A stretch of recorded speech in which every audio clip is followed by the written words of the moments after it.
So I think now we are ready to launch on the second section. Second section is a shorter one. Already? It is a shorter one. We didn't finish the. Second section is a shorter one than the first. Didn't finish the first one. Yeah, well, relatively, relatively, but and the certainly more easy, much more easy than the first section. First section is unbeatable.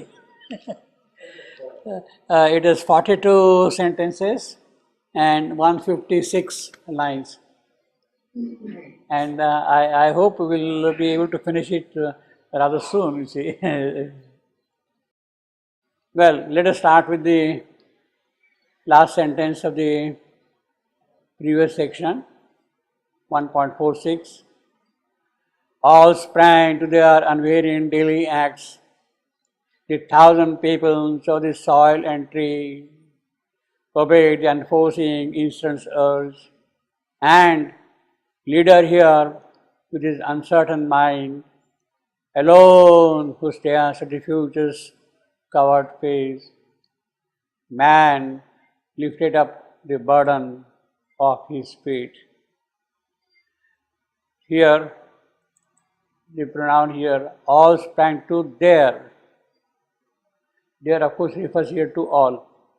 Now, this all is amplified here.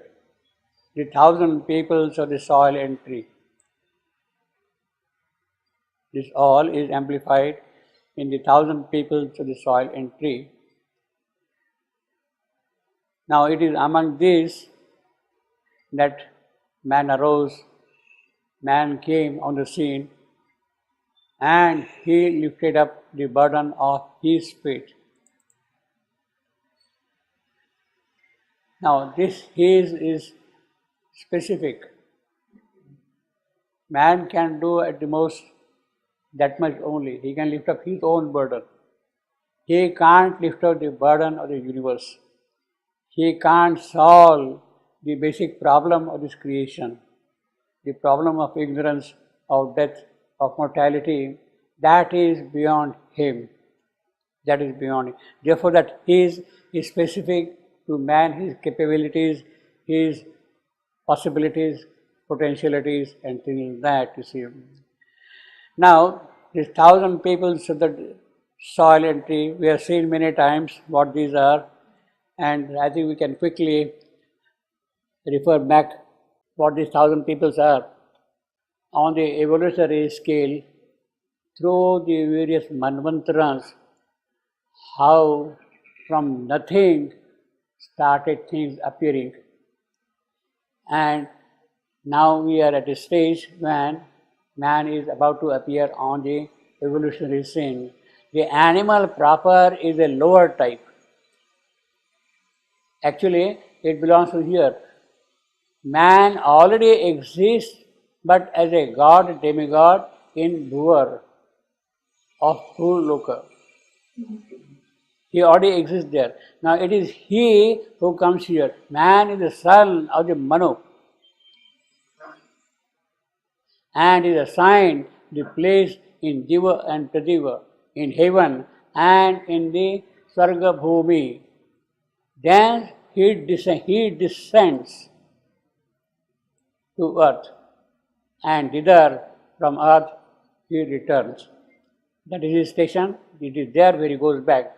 When the human body is ready in the process of evolution, human body worked out by nature, by Prakriti. When she is ready, when the body is ready, then he descends upon earth and occupies it. Same thing will happen perhaps for the higher being who has to come here now, the Gnostic being. The human body has to prepare itself to such an extent that the supramental being can come and live in it. It has to be prepared, it has to be processed, it has to be molded. When the human body is ready, then he descends upon earth and occupies it. He is not a native of earth. He is the Manomaya Purusha. He lives in the world of mind. He is Manomaya Purusha, not native of, he comes on earth in the process of evolution. The same thing will happen. The Gnostic being is there. He is not native to earth. He will come and carry the evolution further. Yes, he will come. Well, how soon he will come? I think we have to do a lot of work for that. We have to do a lot of tapasya, a lot of yajna for that to happen. You see, a lot of yoga also, but it will happen. And you mean the future man? Future man, Ah, I thought you are speaking about exactly. Future man. I'm talking. Yeah. The animal proper is a lower type. The 1,000 peoples of the sun, of the soil and tree, that is the animal proper. Certain devas or the Manasika plane in the Bhura Loka descend the higher type of animal. Higher type of animal. Now, I would say this is a clear indication of the kind of people who had come and descended in the animal type, not in animal type. Vanaras, Hanumana, Vibhishana, Jambavanta. See, these are the people who have been described in great detail in the Ramayana, and it is in them that the higher type has come and descended. They are almost ready to be men. Higher type of animal. They are not mental beings proper, but only half mental, vital beings. They live in packs, tribes, etc., with a communal existence together as an aggregate. They are individual souls, but the individuality is less vigorous than the type soul. The type soul, I mean, for instance, each animal belongs to a kind of a species. Ant belongs to a species, bee belongs to a species. It is not that type. So it is slightly different. It is more distinct than that.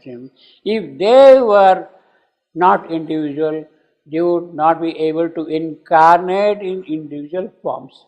Well, then the animal develops the tribe life, the communal life, aggregate life, the pack or can life, the family life. You see, you heard of elephants, the pack of lions, all of them live together in a certain sense. He develops chitta, manasa, the rudiments of reason. Then only man appears on the scene.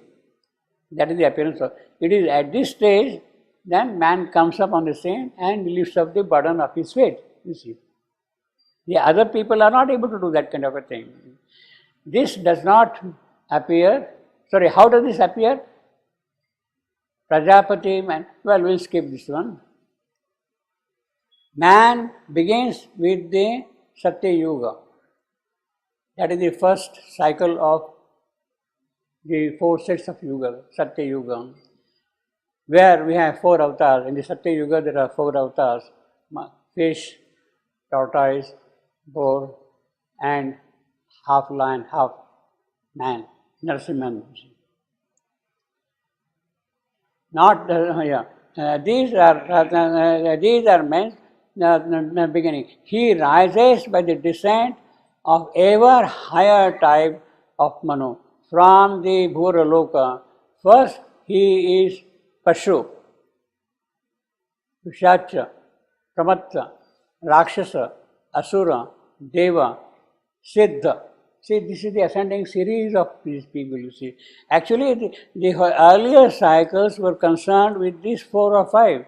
The age of Satya Yuga was concerned with them. There were Asura, there were Pishasa, there were Rakshasa, the very strong, vital beings, giants and titans in the Greek mythology. They were there, you see. And they had to go away. Then the Olympians, gods arrived on the scene, you see, in the Greek mythology, you see. Same way, means this is the ascending series. Now, therefore, the avatarhood of this, the avatarhood of Rama appears somewhere here. Before that, Parashurama had destroyed all these vital powers which are there on the earth. 21 times he made the earth without what we call Kshatriya, Nikkshatriya, you see. 21 times, you see. In other words, all these Asuric forces, Rakshasic forces which were there, they had to be conquered and subdued. And that is what had happened before Rama's arrival. And Rama's coming here is a transition now between this people and the appearance of man. That is the real significance of Ramayana, in fact. He ascends the ladder of his own being towards Satpurusha, man. Then only man appears. How does man appear? Prajapati manifests as Vishnu, Upendra, smaller. Incarnate in the animal as Pashu, the first three avatars we can say, in whom four manos have already manifested themselves. And the first human creature who appears is, in this kalpa, the Vanara. That is Satyayuga, Vanara. Not the animal ape, but man with the ape nature. Ape-like. In fact, that is what we got in Savitri, ape-like. He says, he doesn't say ape, he says ape-like creature. Man arose from ape-like creature, you see. He is Satyayuga, in the first paradise of man's arrival, you see. Now, it is in this context you have to see these 1,000 peoples of the soil and tree obeyed the unforeseen instance urge, and leader here with his uncertain mind, well, he is a mental being, and therefore there is no concreteness, no definiteness, no certainty about his knowledge. What he has acquired is a knowledge of reason, and the quality of reason is to keep on doubting, endless doubting, you see, reason.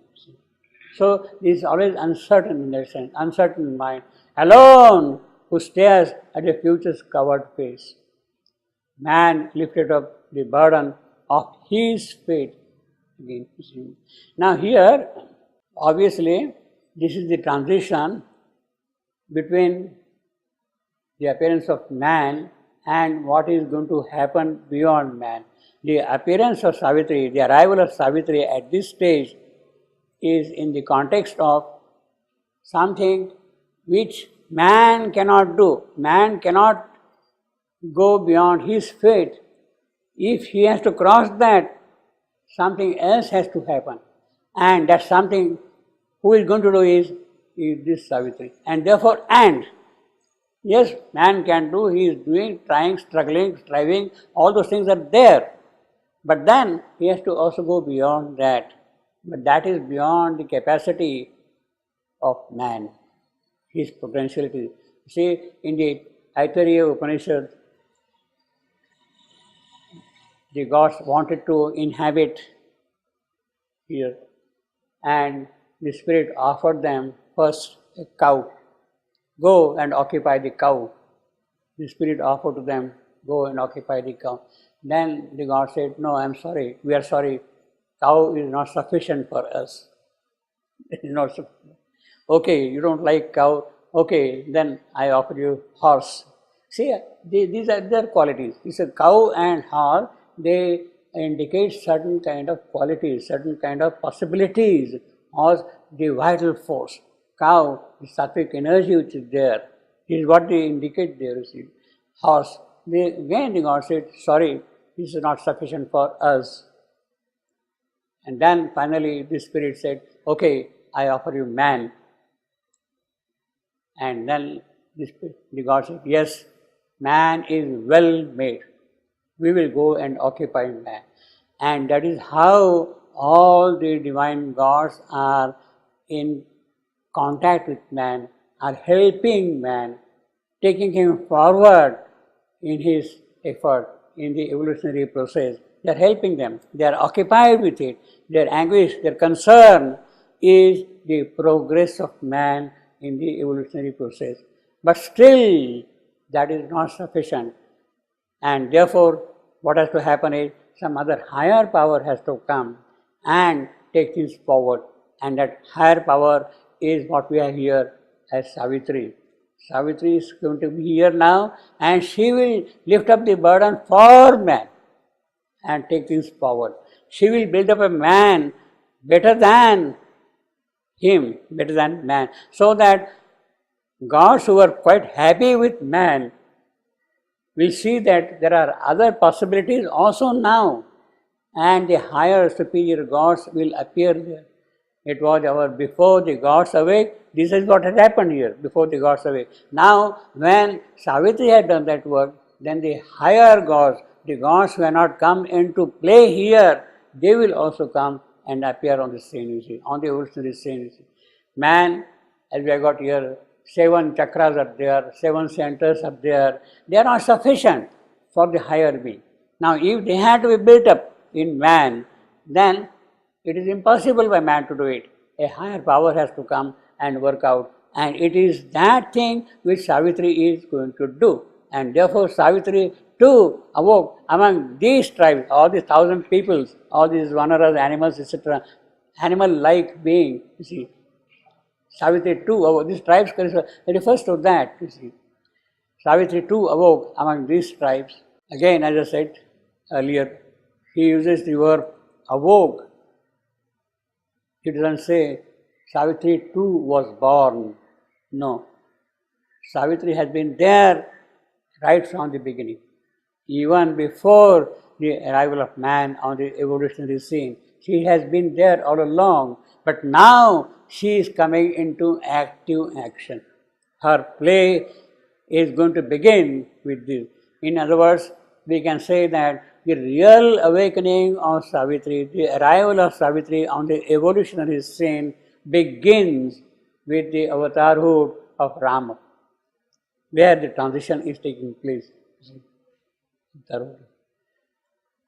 Well, people say that it may be about 8,000 years ago, Ramayana, some of the estimates are 5,000 and odd BC, roughly 8,000 years ago, but I think it belongs to much more than that. You see, by astronomical cycles, you say 5,000 BC, but the astronomical cycles repeat. They can go back further down, and it may be in the previous cycle also. So, we can't say when exactly it happened.